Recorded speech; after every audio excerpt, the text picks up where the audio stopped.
We are just getting started with today's EdTech Playground. It is the second EdTech Playground of the school year. We are so appreciative of you all for tuning in and joining us. We have an amazing session for you today. We will be talking about responsible and authentic student voice in the age of AI. And we're so lucky to be joined by Rachel Roberson from KQED, who's going to share all of her wisdom with us. So we're so excited. As we get started, we have a quick warm welcome question for you. If you wouldn't mind answering in the chat with a 1, a 2, a 3, or a 4. When you see a viral post online, what's your first instinct? Is it number 1, fact check before sharing? Number 2, trust it if it looks legit. Number 3, share and check later. Or number 4, you don't usually share viral content. Oh my goodness. Hello from St. Croix. That's so exciting. Thanks for joining us. I've been to St. Croix. It is absolutely amazing. I am jealous. You probably have a beautiful view right now. All right, we're getting lots of 1s and 4s in the chat. Rachel, of course you're number 1. I would expect nothing less.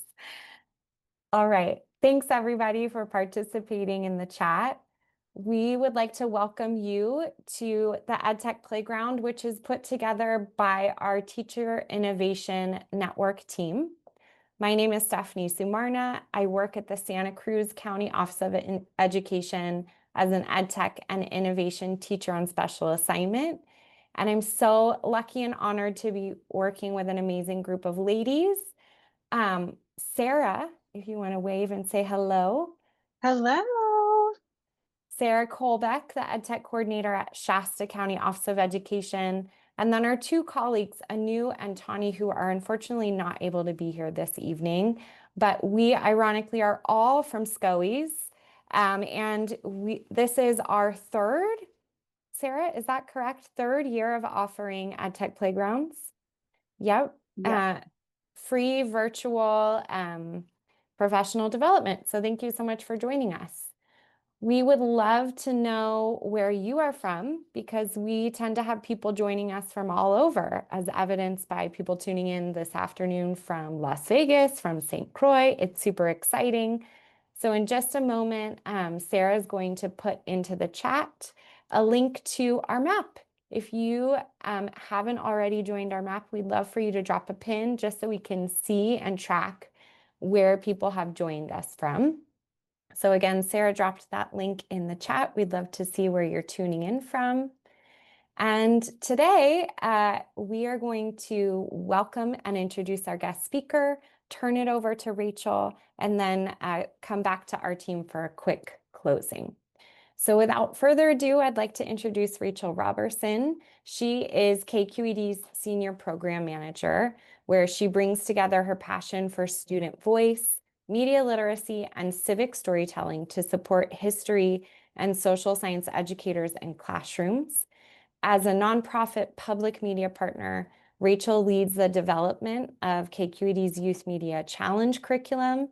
If you haven't peeked at that, I recommend that you go down a wormhole and take a look at KQED's Youth Media Challenges and also their professional learning workshops. Rachel is also a course writer and instructor on KQED Teach. In her 15 years as a classroom teacher, Rachel taught middle school social studies, ELD, and English. Before becoming an educator, she was a newspaper reporter in the Bay Area. We are so lucky to have you joining us here today. I'm going to turn it over to you, Rachel. Awesome. Thank you so much, Stephanie. It's great to be here, and it's great to see folks from all over the place joining today. Folks are sharing their location in the chat. There's also an opportunity, if you scroll up in the chat, to share your location on a map, which is really cool. And I'm going to drop in the slides for today in the chat for the first, but not the last time. I'm going to recommend that you click on this link. You do not have to follow along if you do not want, but there will be some moments where it would be nice to link out up from the slides and join us. So it's really great to be with you today. I am not going to introduce myself again because that was a lovely introduction.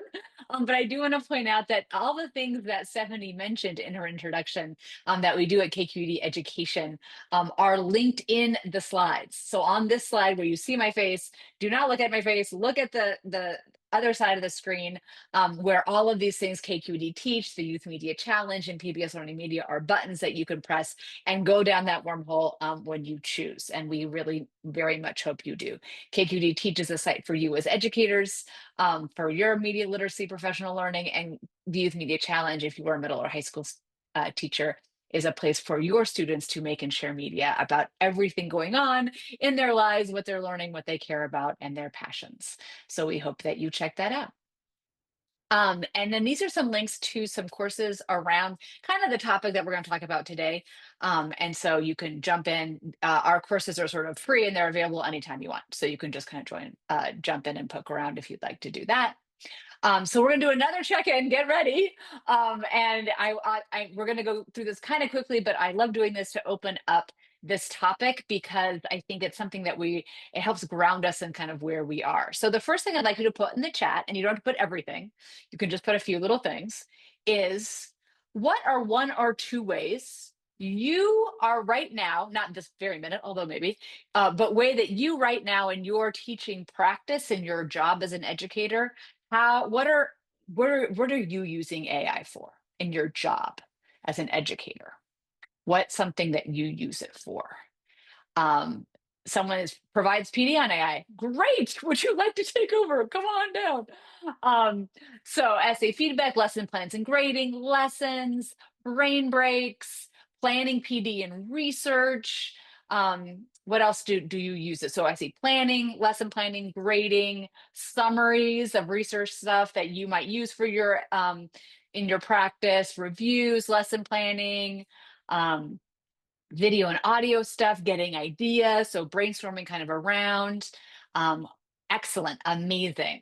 So I see a lot of things that we maybe are all using AI for. If you don't use AI at all, go ahead and put that too. If you're don't just say silently I don't use it, you can just type it in the chat. I'm not using it right now in my role as an educator, and that's fine too, to have that sort of on record, right? Quizzes, task force, develop board policy, right? So many different ways that AI is. Differentiated reading, excellent. God, it's so quick too. Parent emails, AI infused Canva projects, quick draws. Okay, so there's so many different things, right? So the next thing now I want you to think about is in the chat, put one or two ways that you want students to use AI in your classroom or teaching practice. And if you do not want them to use it, say that too. Now, the word want is important here. We know students are using AI in different ways, but how would you want them, or how do you want them to use AI in your classroom or educational environment? As a writing partner, as a tutor to get ideas, right? Create digital projects, idea generating. Great. What else? A secondary research, not in grade 6, someone is saying, as a learning tool, not a shortcut. Again, these are philosophical questions. So as specific as you can be about how it can be a learning tutor, not a shortcut, would be great. Peer editing. I prefer if they don't, but it feels hypocritical, Carolina is pointing out to us in a way that this exercise is kind of intended to maybe point to. Translation documents, students should be able to use AI as ethically as possible, right? So when we were asked to think about how we use AI, we had a long list of ways that we use AI alongside of our work to help us do a lot of different things that we've done a lot of in our lives. And then when we switch to students, there's a pause. Now, that is not to say that adults and students should use AI the same way, and that's not what I'm saying at all. But it's interesting to think about the ways that we use it as practitioners, and then in the world that we now inhabit, which is full of AI, right? And the ways that we want to talk and want students to interact with AI as they are, as well as we are entering a world where AI is part of our lives, right? And so this is just kind of to point out, and I love that this is a chat, it's online, so you can kind of scroll back and see what people have put, both sort of for themselves as educators and for students. You can get maybe some ideas about how people are using it. And you can see sort of the ways that we are in this moment where we're thinking about how AI can help us be, more efficient, get things done, help us, communicate, help us get ideas, and then the ways that we want to model that for students, or if we want to model that for students, and in what ways that will look. And so a lot of times we are able for ourselves to say very specifically what we ask AI to do with us and for us. And then with students, it like we take a step back and we think kind of more philosophically, like what we don't want it to do with students and what we don't want them to do with it, but what we might want to introduce them to, but we're not quite sure how to kind of jump into that. Right. And so today, like really, we're going to be focused a lot on some guidelines that KQED has developed around thinking about the ways in which generative AI and student voice come together. And so we're going to explore some strategies around feedback, which some of you said either you do or you'd like for students to use AI for feedback. But we're going to kind of locate that in the sort of where the guidelines locate that. And then we're going to jump in and get some hands-on practice. So this is code.org has a great way of talking about sort of PD and ways of thinking and talking about AI with students. And this is a workshop that's going to talk both about the capabilities and limitations of Gen AI, as well as some practicalities about how to use it as a tool to support student learning. So we're going to do both of these in this time together. So I'm at KQED, and at KQED, in our education department, our North Star is elevating diverse youth voices in everything that we do. All of our courses that we, help connect teachers with media literacy learning, all of our projects and curriculum for students, all rolls up into this North Star. We want students to be able to share their voice with as many folks as possible. And we've really done a lot of work about how that could look, especially in 6th through 12th grade classrooms. But it doesn't mean that elementary classrooms can't also do this. So with that in mind, we have this youth media challenge, right? We've really invested a ton of time, money, resources, passion into opening a platform as a public media station to help students share their voice with peers across the country, right? And so we've invested all this time in creating a place, a platform, projects to help students do that. We really believe strongly that youth voice and digital citizenship go hand in hand. We want our students to be extremely, good digital citizens. And part of that citizenship is being able to express themselves and use technology responsibly and authentically in ways that really help them grow as people and learners. And that includes AI. So these are all going together. You can see kind of where this is going. These are just some articles that really kind of get deeper into what I'm saying very quickly. So I just want to make it clear at this point that I'm not saying I know everything and I should be telling you exactly what to do. There are lots of folks that know a lot more too. So these are some other places to start. But at KQED as a public media station, news agency, and media producer, and as an education department, media literacy really is our primary focus. And so the way that we're meeting this moment is by looking around, and we spent about a year in study. And a lot of you, it sounds like, are doing this study too in your districts or your school sites or your counties. Looking around and being like, well, what is AI? Like, what do we want it to do? What do we want it to be? And like in the zeitgeist, what's going on, there's like AI as medical helper. AI can make business move faster. AI can help lead and build on human knowledge. And then there's also the face of AI that's like, it's the Terminator. It could wipe everything out. It could take over. It could render us all obsolete, right? There's so many different ways that AI is like embodied in the world. But when, after doing all the study, and probably you all have done a lot of it too, we thought about AI in education and how chatbots and how artificial intelligence is kind of growing in the education space, this is the image we came up with. And this is an overeager tutor. And the way that we decided to embody AI as it sort of interacts with our students is as a tutor who is just on fire to help them provide information, just deliver anything that they asked for, and sometimes as anyone's ever been on a chatbot before, the scroll goes on forever, like it just scrolls and scrolls and scrolls because the chatbot is just so excited to help, help, help, help, help, help, help.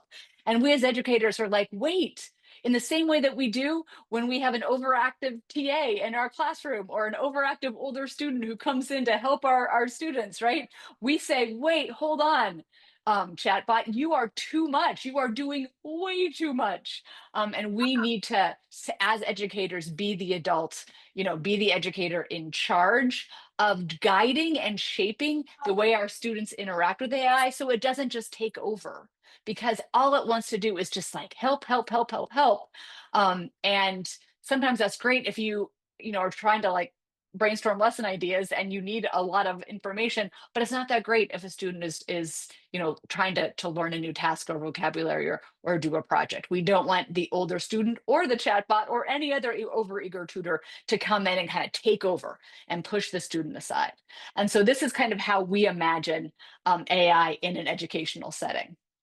And so it can be, kind of great. It's not scary, but it's also not great for learning. And so we actually think after, that AI can support youth voice. It can help build and connect with our students and help as they learn to express their voice. But just like any tutor, it needs some guidance and it needs some limits, and it needs always to have us there kind of looking out for the situation. So we came up with some guidelines for student media creation. And when we say media creation, we really just mean any kind of creation that students are doing in your classroom. We know that AI is capable of creating something from start to finish. But we all know that that's something that isn't going to help our students any more than their older brother or sister or their parent doing their work for them would help, right? And so we want to sort of find a way that we can guide an ethical, responsible use of Gen AI and still put youth voice at the center. And I feel like a lot of students are really asking us for guidance. This is almost a year, I think it is a year old now, this data around, students kind of understand when they should and shouldn't use AI too. But we as educators are sort of trapped in this need to balance kind of control with, bringing it into the classroom. And so our we call it the creator compass, but our guidelines are really about making sure that youth voice can stay at the center as students use AI. And one of the ways that can happen, and our guidelines, have a lot of different ways that we kind of break that out. But one of the things that we don't say in our guidelines that we kind of should, but it seems didactic and obvious, but I think in this day and age, it's not. I think we need to tell our students that we want their voices to be centered. We don't want anyone speaking for them, whether it's a peer, whether it's a parent, whether it's a computer. Like we want them to speak with their own authentic voice. And I think that we do that in a lot of different ways, but we're now living in a moment where saying that straight up and pointing at something like this and saying, your voice is the most important thing in this project that I want to help you develop as a learner. And I don't want you to give that voice to any tool or any person. I want you to use it yourself. And so that kind of explicit messaging, I think, can help. And Trisha brings up something that I think we've all been there, right? Like they might know they shouldn't be doing something, but it's so easy and it's so quick and it's so, it's right there. And I have so many other things to do. And so these guidelines are also a point of conversation with students themselves to talk about, when the tool can be used to help them develop their voice and when they really should say, no, this is not a time. And drawing those lines really clearly in the way we've drawn it in the past with any kind of cheating, right? There is a line between, tool use and tutoring and cheating that we've drawn for students many, many, many times before. And this is another time where we have to say, yes, this is, when your voice can be centered and how it can be used. And this is how it can't be used, because it's going to take that voice and keep you from developing who you are as a learner. So I want to give you some time, because we're not going to go through this step by step in an online situation. That is a recipe for disaster.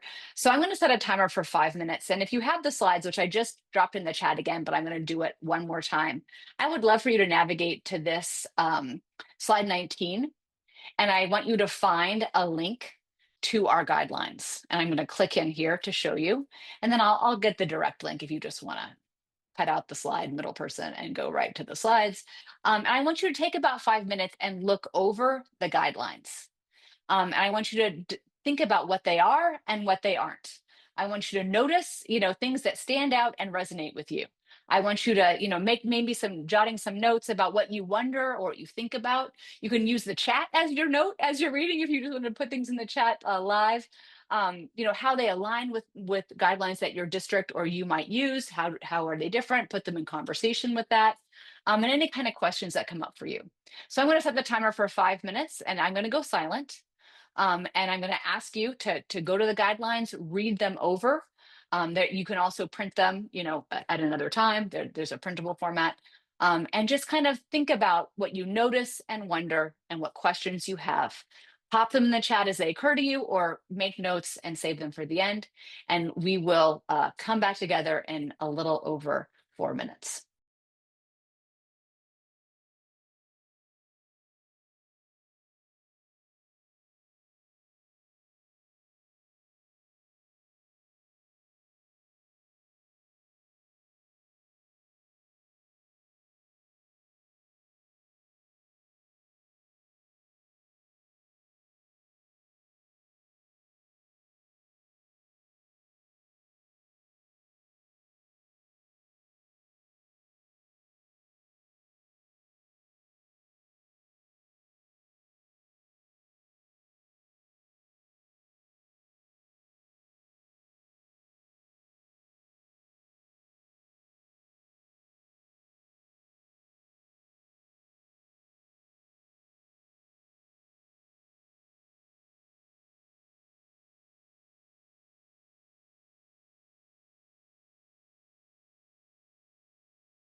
All righty. I'd love to, Trisha and Alfonso have gotten us going, but love to hear any other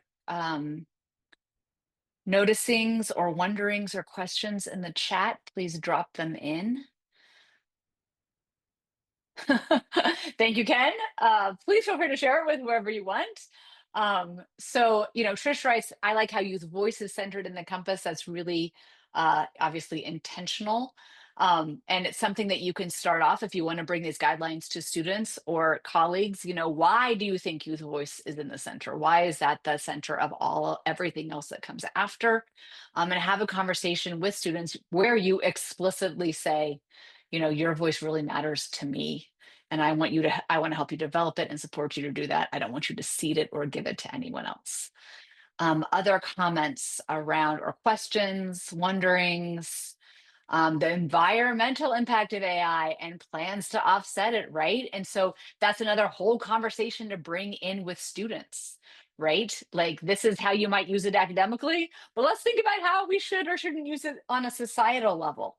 Absolutely. And there's a lot of balance, there's a lot of practical. Yeah, so there is a lot that folks are elevating around things like, and I'm not going to go over these slides, but there's a best practice section. Again, these are some recommendations, these are guidelines, these are the beginning of discussions. It's not necessarily the end of discussions, but some practical ways of doing that. Yes, citing AI is a thing, and it's important to know how to do that too. It's important, to be honest, I think, for us to be transparent with our students about how we use it and why we might want them to use it the way that we use it, and why we might not want them to use it in other ways that we use it. So there's lots of different ways that folks are noticing. And again, all of these, and the reason that these slides exist is so if you want to, you are free to make a copy of the slide deck and use it however you choose in your educational setting. And so you have each guideline on a slide if you want it, right? But there's lots of different ways of thinking about it. And the compass kind of guides us through those different ways. And so it's great to hear some of the feedback and the noticings that folks have. And I know that districts and county offices and school sites and you yourself are coming up with guidelines for your classroom and policies. And so, some of the next steps, if you want to take these and use them in conversation with what you already have or as a starting point, is to really start talking first about youth voice. Start with why it's at the center. Be very explicit with students about that and how important it is for you that they learn to develop their voice. And then discuss with the guidelines and conversation with other frameworks, talk about the practicalities, talk about the best practices, talk about what's there, what's not there, talk about what's missing, right? And then you can connect it to your own classroom. In an English classroom, this is why I think voice is so important. In a social studies classroom, in a science classroom, this is why accuracy, voice, and transparent, right? Like, so you're putting it also in the context of your classroom, right? Like, you have to cite stuff. You have to cite stuff no matter what, right? So, being transparent about your own use, but also around the ways in which you make sense for students to use Gen AI or not in your class context. And then, kind of bringing it in rather than making it like a bugaboo or something that, like, students are always like, oh, can I use it? Should I use it? Oh my God. Bringing it in ways that you feel help reflect, how it makes sense in your context, right? If you teach science and you're talking about peer-reviewed, essays and peer-reviewed studies, and you use Gen AI to summarize a peer-reviewed study, more than just the excerpt at the top, show students how that could work. And what kinds of things that you'd want them to do or not do in that context, right? So there's lots of different ways that you can bring it in and talk about opportunities to use it with permission in ways that help them grow in your content area. So we're going to talk about feedback. And I know a lot of folks have already mentioned that, feedback is a great moment to bring in a very overeager tutor who can give lots and lots of advice in a very short amount of time in ways that we only wish we could in our classrooms of 30 students or 35 students. And so when we were studying sort of how AI could intersect with the student creation process, and this process that we use for media creation really mirrors a lot of, the writing process, that all sorts of ways that students are creating. We really thought that a way to center student voice and continue to honor that voice is to have the tool come in at the feedback stage rather than an earlier stage.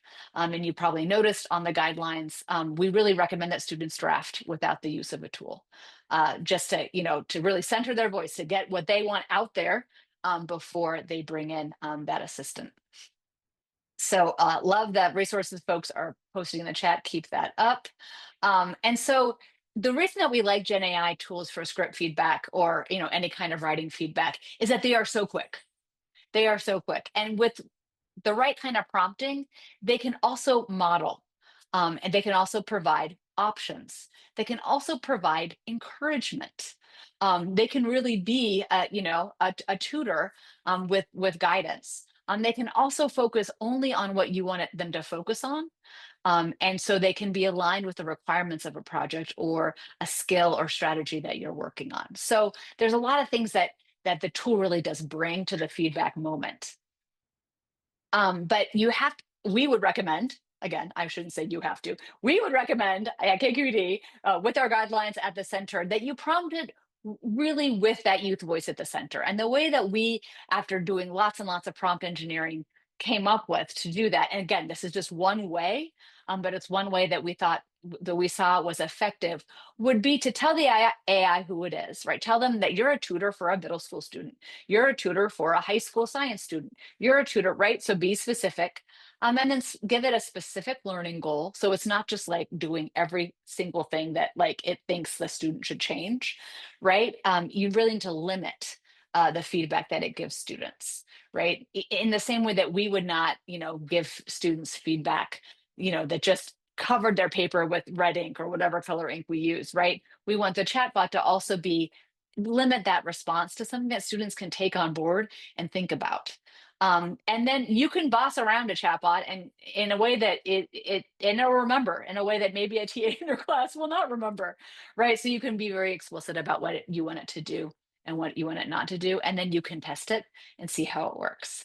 One of the things that I know a lot of schools are bringing on school AI or Magic School, like lots of education products designed to sort of like, and Conmigo I think does this too, Khan Academy, to sort of like enter into sort of a Socratic dialogue with the student around stuff. And the prompt that I'm going to show you and have you test out really doesn't do that.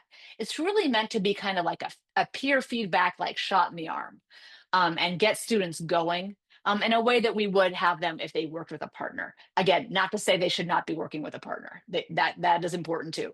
But rather than having like a whole lesson or a whole conversation with the AI, this is about sort of like getting some feedback that would be useful in a way that really keeps youth voice at the center.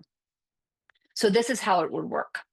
This is our modifiable prompt. It's long. It is so long. Like most prompts, not this long. But we want it to do exactly what we want it to do and nothing else. And most of the time it does, and some of the time it doesn't, because that's why you test it, right? So you can see on this prompt, you are a supportive script editor for a high school student writing an audio commentary about an issue they care about. Start by asking the student to share their script with you, right? So the first thing students are going to pop into the chatbot is this prompt. The next thing that they're going to pop into the chatbot is their draft, right? Without the prompt, just popping in the draft will not work, right? So prompt goes first, then draft. And then we start trying to like, that overeager tutor who just can't wait to get started. Oh my gosh, I'm so eager. Now we're starting to be like, and give it some parameters so we're not overwhelming our students. Two things the students did well. Two suggestions about how they can revise their script. For each suggestion, and we engineered this a lot, but again, this is highly modifiable. For each suggestion, provide two different ways to revise the text, right? So again, sure, can students copy and paste from the chatbot? They surely can. but at least they're going to read two different options, or they're going to decide, nope, that option doesn't work for me, right? Don't make edits that change the tone. And then here, I didn't highlight this, but provide examples from their script or their writing to illustrate suggestions. And we'll see how that looks in a second, right? So the chatbot really becomes the most ideal peer tutor we could possibly imagine. A peer tutor that like gives encouragement, a peer tutor that says, oh, when you said this, I actually think this or this might sound better. What do you think? Right. So it's really becoming kind of turning it into like the peer tutor we always want, but to be honest, do not get when we ask students to work in pairs to peer edit. So this is what it would look in kind of a lesson format. The student would complete the draft first. The chatbot would not do anything. The student would complete the draft first. Then the student copies and pastes the prompt into the chatbot. The chatbot invites the students to share their writing. The students copy and paste the draft. The prompt goes into action. And then the student reviews suggestions and rejects or implements. And then the chatbot is done. Highly recommended is that students reflect on what they chose and didn't choose, and what that was like in the moment to make those discussions, make those decisions. On slide 31, there is a sample graphic organizer of how this could work in a classroom. And so that includes both the prompt as well as the reflection piece. So that's something else to think about. So let's see how this works. So right now, as you're listening to my words, you do not have to look at the screen. Go ahead and sign in to the chatbot of your choice, whatever it is that is for you. And then on slide 34, and again, here are the slides again. On slide 34, you'll find this prompt, and you can make this whatever you want. If you make your own copy of the slides, you can change this, or you can take this out of the slides into a doc. And then we have these sample student scripts that you can use. These are all anonymized student work that have been posted on the showcase. You can also use student work that you have in your LMS right this minute, anonymized, of course, or you can use your own writing. That's also really cool. And so this is how it works. And I'm going to show you on using ChatGPT. And then you're going to try it yourself. And then there will not be enough time to do anything else but close. So I have ChatGPT 5. You might have the free version. It doesn't really matter what version you have for this prompt. This prompt is engineered on the free version. So the first thing I'm going to do is to copy and paste the prompt into the chatbot. Oh my gosh, it is so, wow. Okay. It's wow, it's being really extra right now. Let me try this again. See, sometimes it goes a little bit rogue. All right. I'm going to put just ask the student for their script. See if that helps. Okay. Thanks, ChatGPT. So I'm going to go to a script, and I'm just going to copy and paste the script about the opioid crisis.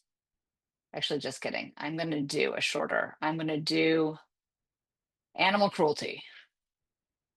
All right. So this is a real student draft. The first thing that right? Two things you did well. Strong emotional connections, two suggestions to clarify your argument, right? And check this out. There's an example from the script and then two ways to revise. An example from the script, two ways to revise. And even so, a lot of teachers will say, even this much text is too much for some students. And so what you're going to do is engineer a prompt to be like, one example, one thing that they should work on. Please make your responses less than 100 words. Please make them readable. Like I think this prompt says at the 8th grade level, please make them readable at the 5th grade level, right? So there's lots of things you can do to modify the prompt so that it returns something that your students can find useful. So right now I'm going to set the timer for 5 minutes because that's how much time we have. But what I want you to do is just do a round of this, right? So you've already signed up or signed into a chatbot. What you're going to do is go to slide 34, and you can use this prompt, just copy and paste it and see what it does. I can see a lot of you are already in the slides, so bonus points. Or you can start to sort of mess around with it. Maybe change this to your age of your students, maybe change 2 to 1, just whatever you want to do. And then play around with it, and then we're going to reflect in about 5 minutes. So go ahead and do that. Again, there's the checklist here on the slides. Customize the feedback prompt, from slide, I think, 33. Copy and paste the student work that we've provided, or use your own student work, or use your own writing, and just kind of play around with it and tweak the prompt and try it again. And we'll come back in about 4 minutes. If you're tempted not to do this, just give it a try. You have like 4 minutes and 30 seconds. Just see how far you get, and see how it feels to get that return, and imagine how it would be in your classroom if that's possible for your students.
All right, let's come back together. That was super quick. But folks are definitely jumping in And like they just keep making GPT more and more helpful, right? And so it's definitely something that is uh, that is always evolving, and we have to stay on top of it too. So I definitely would never use a prompt that I did not test a lot. And one of the things that you can do is tell it what to do. Do not offer to do anything else for students other than ask them if there's anything else they need help on, right? Like you can do a lot of different things with your prompt to really help guide it to what you want it to do with students and what you do not want it to do with students. And so that's something that I think is also really great for students to see, right? How the decisions that you made with the prompt, the feedback prompt, maybe involving them in some decisions that you make with the feedback prompt, so they can really they can really see themselves as not just, passive consumers of whatever AI delivers them, but active users and participants in the process. So I think it's important that that message really come across. And so I appreciate folks that are already, answering each other, giving some advice. Let's keep these reflections coming in like the 2 minutes or 3 minutes we have left. I would love to hear from folks how that process was for you, how it felt. Or maybe you don't want to share that. Maybe you want to share maybe the next step, and this is going to be a little step that this has sparked for you. What might you do next with the information that we've talked about today? Or what do you want to learn something more about? Either by investigating the resources that we have more deeply, or by going somewhere else and asking you another question that this has sparked for you that you need to get answered somewhere else. So folks are saying it was great. Yes, inspires me to introduce feedback prompting to the middle school teachers I support. Great, right? Like the next step is like seeing how this feels to, the teachers that we support or that our colleagues, testing it out with some students, if that makes sense, seeing how these conversations unfold. I think for the past, I don't know how long it's been, a long time.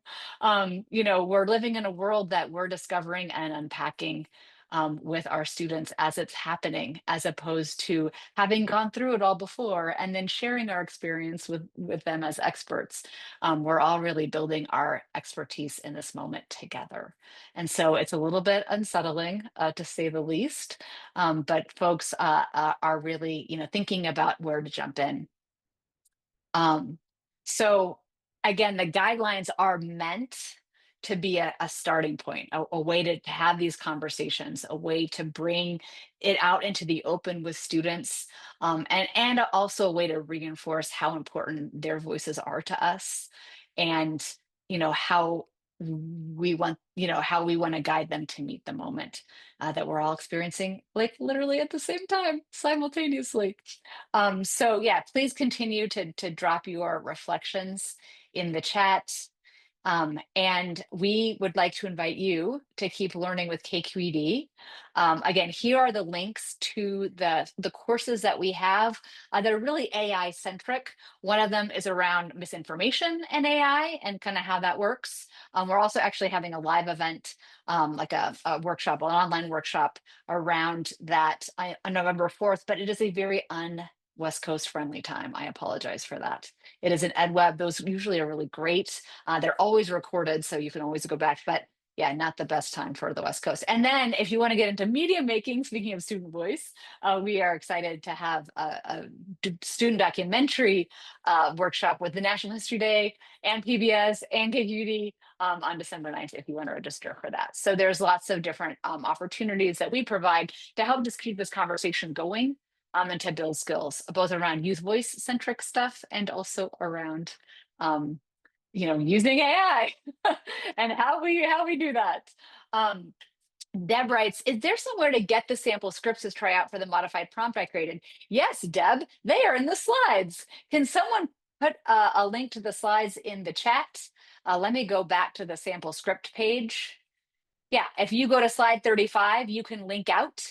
And then this doc, you can link out to this doc. Many people have already done so. You have these sample scripts. They are all anonymized student work. And all you need to do is make your own copy. And then you can add your own student work or do whatever you want. Same goes for the slides. You are more than welcome to make your own copy of these slides and use them in your educational setting, however you see fit. So that's what they're here for you to use. All right, I think I can hand it back. But before I hand it back, there's just a few minutes. Does anyone have any other questions?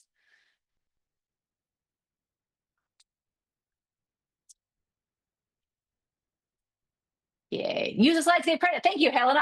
That goes without saying. First of all, do not sell these slides. They are not for sale. And two, give us credit. The chat box was a game changer. Yes, I know there's so many new things to use. And also, I just want to say before I hand it back to our friends, please be patient with yourself. When we asked earlier about like what's the next step, think about what your next step is, whatever that is. It doesn't have to be learn everything about AI. That is not a next step. That is like a future goal. Your next step can just be, talking to a colleague about this or showing, a staff meeting the guidelines or, looking at other guidelines that your district puts out and thinking about how you can mesh them all together, right? So those are next steps. Next steps are not everything. So just do the next thing on your journey. We know you can do it. And I'm a real person, and this is really my email, and you can really reach out to me with any questions that you have. So please don't hesitate to do that. Anyone who's done that in this Zoom room knows that I always reply. And if you don't know that, you will if you write me. And if you want to keep in touch with KQED, here's our newsletter sign up. We don't spam you, but we do have lots of resources, kind of like this one, that we like to share to make your lives just a little bit easier. So thank you so much for your attention. Question, do we have permission to pay it forward with full credit? Yes, please make your own copy of the slides. Make your own copy of the slides. Show them to whatever educators you want or students you want, and use them however you see fit. Obviously with credit. Please feel free to do that anytime. And with that, I'm going to hand it back to Stephanie and Sarah.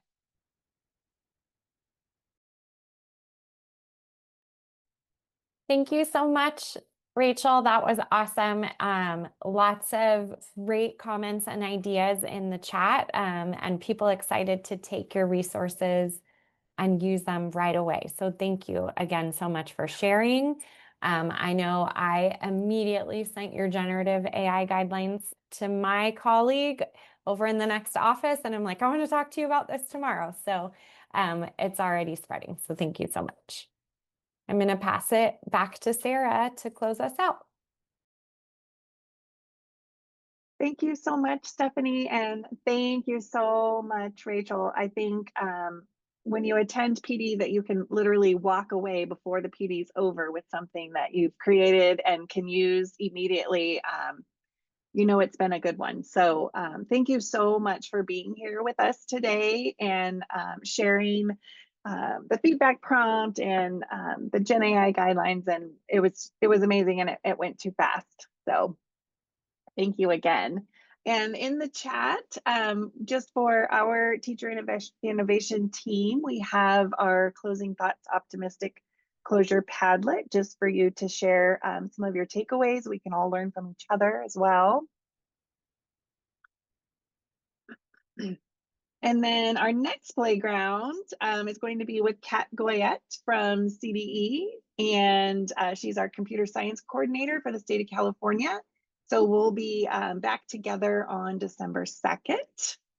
And if you're already registered for the series, you should get a reminder email, but we'll drop the registration in the chat just to be sure. And then we do have a small but mighty Facebook group, and we're hoping to be the place to be for innovation ideas and sharing. So please be sure to join our Facebook group if you're not already in there. And I think that's a wrap. We have just a few more minutes if anyone wants to stay on for questions with Rachel. Otherwise, thanks so much for being here. Thanks everybody for spending your afternoon, evening, morning. I'm not sure what time it is where you are. Thank you so much for spending your hour with us. We really appreciate it. It's so great to see you all.